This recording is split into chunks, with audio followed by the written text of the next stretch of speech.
Pemirsa, fakta terbaru diungkap penyidik Polda Metro Jaya pada kasus kematian diplomat muda Arya Daru Pangayunan. Arya Daru tercatat pernah check-in di hotel bersama sosok perempuan bernama Farah.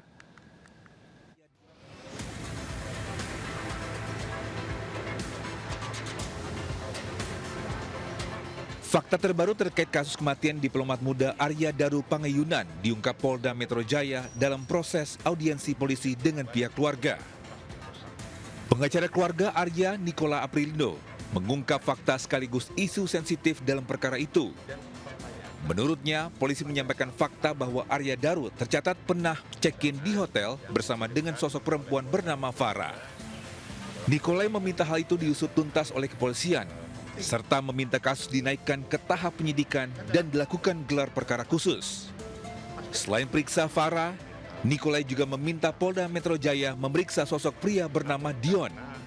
Farah dan Dion diketahui menjadi sosok terakhir bersama Arya Daru di sebuah mal.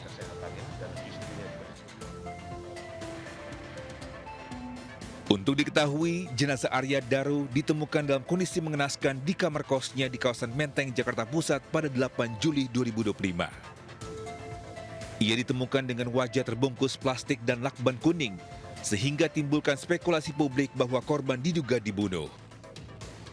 Namun sejauh ini, penyidik tidak temukan unsur pidana dalam kematian Arya Daru. Berdasarkan hasil penyidikan polisi, disimpulkan tak ada keterlibatan orang lain dalam kematian Arya. Meski begitu, polisi belum menghentikan kasus ini dan masih terima informasi lainnya terkait kasus ini apabila ada bukti baru. Apalagi ponsel milik Arya Daru hingga kini belum ditemukan. Dari Jakarta, Tim Liputan iNews melaporkan. Tak peduli harus bertaruh nyawa dengan menantang bahaya, puluhan siswa SD dan SMP nekat menyeberangi sungai berarus deras di Sukabumi, Jawa Barat. Aksi berbahaya itu dilakukan karena jembatan gantung yang biasa dilewati hancur diterjang banjir bandang.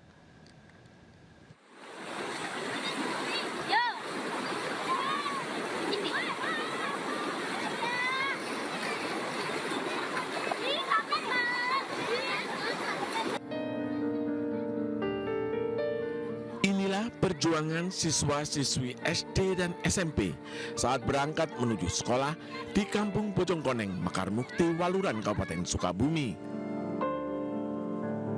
Satu persatu para siswa ini dibantu orang tua mereka menyeberangi sungai yang berarus deras menuju sekolah mereka yang berada di Desa Sirnasari, Surade. Bahkan siswa kelas 1 SD harus digendong agar tidak hanyut. Setiap hari mereka harus menantang maut menyeberangi sungai Cikarang demi bisa sampai ke sekolah. Mereka harus rela pakaiannya basah terkena percikan air saat melintasi sungai. Selain membahayakan anak-anak, mereka terpaksa menempuh jalan ini lantaran tidak ada jembatan untuk melintasi sungai.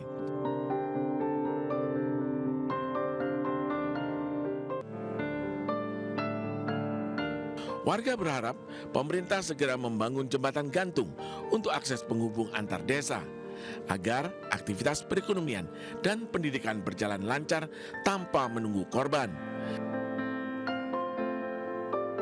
Dari Sukabumi, Jawa Barat, Budi Setiawan, iNews melaporkan. Mulai sekarang Anda harus berpikir 2 kali untuk buang sampah sembarangan karena Majelis Ulama Indonesia telah menetapkan fatwa haram membuang sampah sembarangan ke aliran sungai. Fatwa haram buang sampah ke sungai, danau maupun laut ditetapkan karena dinilai merusak lingkungan dan membahayakan kesehatan manusia. Fatwa ini disahkan dalam Munas ke-11 MUI pada tahun ini dan MUI menegaskan untuk menjaga kebersihan perairan sebagai bentuk tanggung jawab moral dan sosial umat Islam. Selain itu, pengolahan sampah termasuk ibadah sosial yang memiliki nilai amal dan harus dijalankan oleh setiap muslim. Kita akan bergabung dengan Naura Syafika dari Manggarai Selatan, Jakarta untuk memantau apakah masih ada warga yang membuang sampah sembarangan di sana. Selamat siang Naura, apakah masih ada sampah-sampah yang terbawa arus sungai saat ini di sana?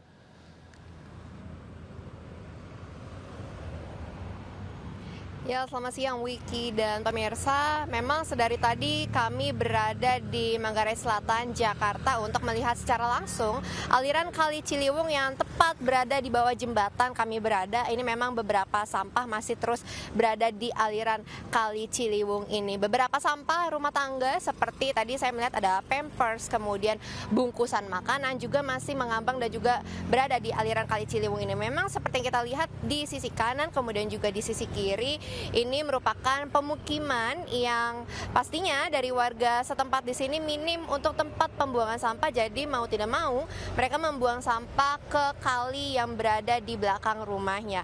Dan tidak hanya dari sampah saja yang berada di sini. Tadi kami juga sempat melihat ada salah satu warga yang mencuci pakaian di kali ini sehingga untuk busanya atau dari sisa sabunnya ini mencemari air yang ada di sini. Dan sesuai dengan fatwa MUI yang sekarang mengharamkan untuk warga ini membuang sampah ke laut, sungai dan juga danau, ini harusnya bisa menjadi penerapan bagi warga yang ada di sini, khususnya mereka yang tinggal dekat dengan kali. Karena memang dari Profesor Asrorun selaku Ketua MUI bidang fatwa ini juga sudah menyampaikan bahwa memang untuk pengelolaan sampah ini merupakan bentuk ibadah sosial yang memiliki nilai, kemudian juga tanggung jawab khususnya bagi umat Islam yang memang untuk sampah ini sudah menjadi permasalahan setiap hari, khususnya untuk yang di Kali Ciliwung ini yang memang mengalir di seluruh Jabodetabek.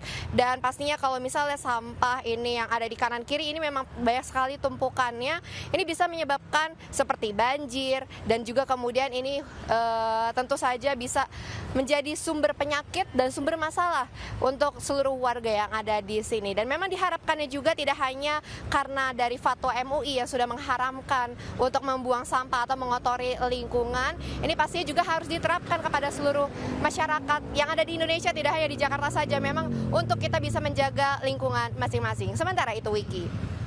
Baik Naura, terima kasih atas informasi yang Anda sudah sampaikan. Selamat bertugas kembali. Pemirsa, naik jembatan penyeberangan orang atau JPO seharusnya menjamin warga aman saat penyeberang. Tapi bagaimana jika JPO hanya sampai setengah jalan? Naura Safika akan membagikan pengalaman nyebrang JPO di Tipar Cakung, Jakarta Timur berikut ini. Setiap harinya 24 jam penuh di Jalan Bekasi Raya, Cakung, Jakarta Timur ini selalu dipadati oleh kendaraan besar seperti truk kontainer dan juga kendaraan pribadi dari roda 4 dan juga roda 2. Oleh karena itu masyarakat setempat pastinya sangat membutuhkan sekali yang namanya JPO atau jembatan penyeberangan orang. Sepanjang ruas ini memang sudah dibangun beberapa JPO dan salah satunya adalah JPO Tipar Cakung yang lokasinya berada di pertigaan Popar. Hari ini saya akan mencoba menyeberangi jalan raya ini menggunakan JPO Tipar Cakung. Mari ikuti saya.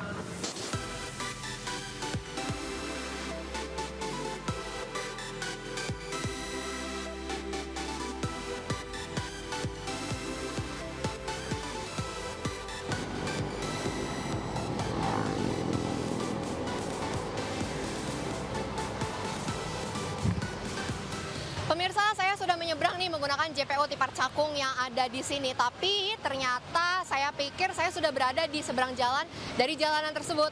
Tapi sepertinya kita harus melanjutkan perjalanan menggunakan zebra cross. Jadi memang untuk JPO Tipar Cakung ini tidak menghubungkan jalan raya. Jadi untuk masyarakat setempat masih harus melanjutkan perjalanan menggunakan zebra cross yang kalau misalnya dilihat dari zebra cross ini tidak ada pelikan crossingnya. Sehingga sangat membahayakan tentunya bagi masyarakat setempat mengingat untuk jalan raya ini selalu padat oleh kendaraan besar seperti truk kontainer, kemudian juga dari kendaraan pribadi yang melaju dengan kecepatan penuh di ruas jalan ini. Memang sebelumnya dari jalan Bekasi Raya ini memang sempat pelebaran, namun memang untuk JPO ini tidak dilakukan pemanjangan dari ujung jalan menuju ke jalanan yang ada di sini, sehingga masyarakat masih harus berjuang menggunakan zebra cross yang membahayakan bagi keamanan untuk masyarakat setempat. Dari Jakarta, Naura Syafika, Yudi Richard, iNews melaporkan. Seringkali meresahkan warga manusia silver di razia Satpol PP Pasuruan, Jawa Timur. Aksi drama sempat terjadi saat salah satu manusia silver berupaya kabur dari kejaran petugas.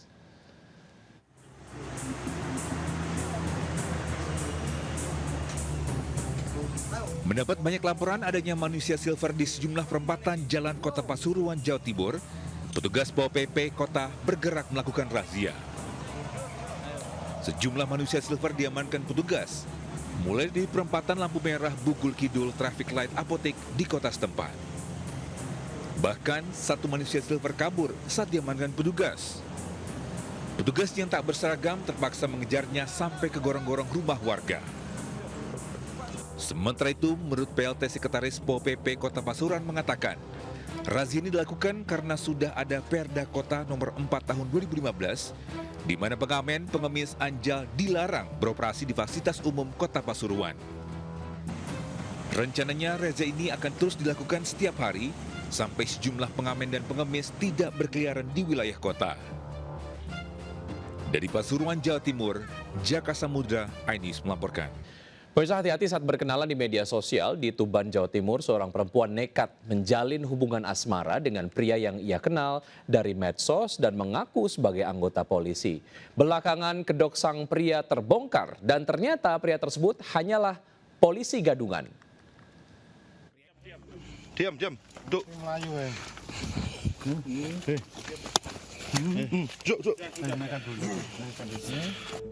Satuan Reserse Kriminal Polres Tuban menangkap seorang pria bernama Anas Thohir, 32 tahun di Magetan.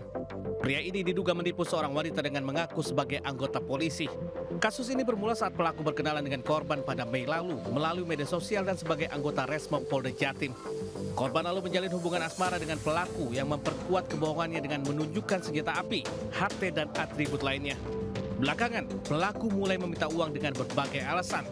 Transfer pertama sebesar 1,5 juta rupiah hingga akhirnya total kerugian mencapai 170 juta rupiah.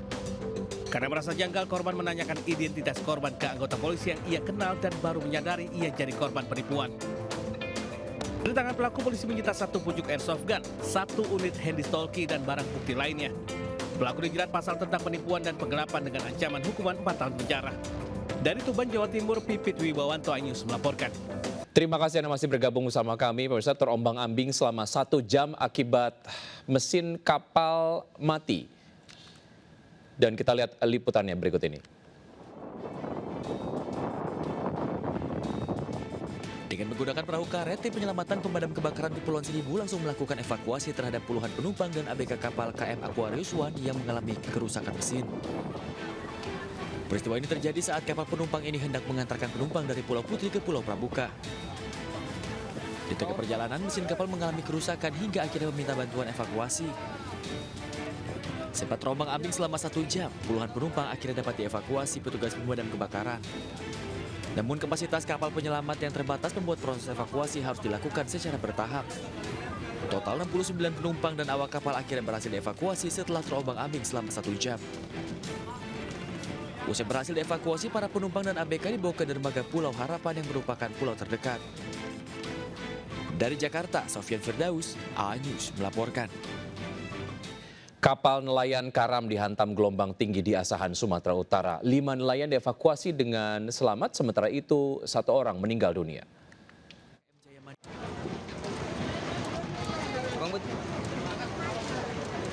Tim SAR berhasil mengevakuasi seorang ABK KM Jaya Mandiri dalam kondisi meninggal dunia setelah melakukan pencarian selama 4 hari. Tim SAR juga berhasil mengevakuasi 5 awak kapal lainnya yang sempat terombang-ambing di perairan Selat Malaka.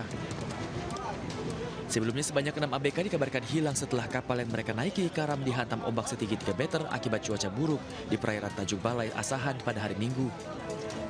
Selanjutnya jasad nelayan dan 5 selamat dibawa ke rumah sakit sebelum diserahkan ke pihak keluarga.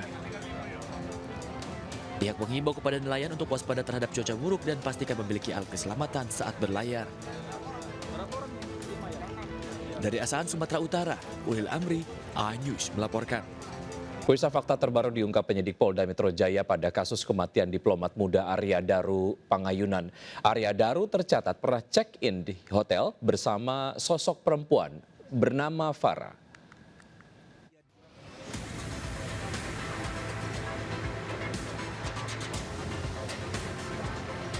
Fakta terbaru terkait kasus kematian diplomat muda Arya Daru Pangayunan diungkap Polda Metro Jaya dalam proses audiensi polisi dengan pihak keluarga. Pengacara keluarga Arya, Nicola Aprilindo, mengungkap fakta sekaligus isu sensitif dalam perkara itu. Menurutnya, polisi menyampaikan fakta bahwa Arya Daru tercatat pernah check-in di hotel bersama dengan sosok perempuan bernama Farah. Nikolai meminta hal itu diusut tuntas oleh kepolisian, serta meminta kasus dinaikkan ke tahap penyidikan dan dilakukan gelar perkara khusus. Selain periksa Farah, Nikolai juga meminta Polda Metro Jaya memeriksa sosok pria bernama Dion. Farah dan Dion diketahui menjadi sosok terakhir bersama Arya Daru di sebuah mal.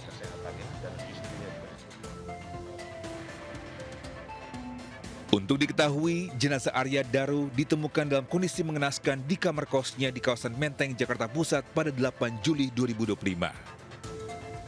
Ia ditemukan dengan wajah terbungkus plastik dan lakban kuning, sehingga timbulkan spekulasi publik bahwa korban diduga dibunuh. Namun sejauh ini, penyidik tidak temukan unsur pidana dalam kematian Arya Daru. Berdasarkan hasil penyidikan polisi, disimpulkan tak ada keterlibatan orang lain dalam kematian Arya. Meski begitu, polisi belum menghentikan kasus ini dan masih terima informasi lainnya terkait kasus ini apabila ada bukti baru. Apalagi ponsel milik Arya Daru hingga kini belum ditemukan. Dari Jakarta, Tim Liputan iNews melaporkan. Terima kasih Anda masih bergabung bersama kami. Pemirsa, konflik yang pecah di kawasan Taman Nasional Tesonilo, Pelalawan Riau, turut mengancam keberadaan kawanan gajah yang berlindung di dalamnya. Prihatin dengan nasib gajah-gajah itu, publik figur hingga mantan pejabat menyuarakan keprihatinan mereka.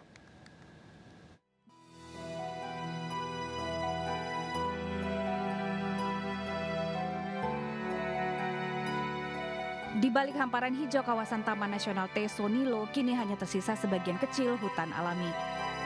Dari lebih 80.000 hektar kawasan hutan, hanya tersisa sekitar 15% yang benar-benar bisa menjadi tempat hidup bagi kelompok gajah, yaitu seluas 12.500 hektar, yang artinya 90% telah beralih fungsi. Tempat gajah-gajah bernaung kini berubah menjadi kebun sawit hingga permukiman. Bahkan tak ada lagi celah bagi mereka untuk melintas. Hanya tersisa sekitar 150 ekor gajah yang berjuang setiap hari saat ini untuk bertahan hidup di antara celah-celah pohon kelapa sawit. Selama 1 dekade lamanya, Tesonilo telah kehilangan 23 gajah. Kematian mereka disebabkan oleh jeratan pemburu, diracun, hingga kehilangan habitat asli mereka. Keprihatinan atas kerusakan TNTN akibat eksploitasi besar-besaran memantik reaksi publik figur hingga pejabat. Sebut saja aktor Chico Jericho hingga Devina yang mengunggah kekecewaan mereka atas apa yang kini dihadapi hewan-hewan terutama gajah di TNTN. Tak ketinggalan Raja Juli Antoni yang menyuarakan keprihatinannya melalui tautan di akun media sosial pribadinya. Namun demikian, angin segar tetap dihembuskan dari Kementerian Kehutanan RI. Pemerintah berjanji akan segera mengembalikan kehijauan Tesonilo dan menggiring gajah-gajah itu kembali ke dalamnya. Tesonilo seharusnya menjadi benteng pertahanan terakhir bagi gajah Sumatera. Namun, perambahan tak terkendali serta kepungan kebun sawit kini telah menjadikan rumah si penjaga keseimbangan ini runtuh perlahan. Tim Liputan iNews melaporkan. Kami akhiri jumpa kita siang hari ini. Saya Wiki Adrian bersama tim yang bertugas undur diri. Tetap semangat dan sampai jumpa.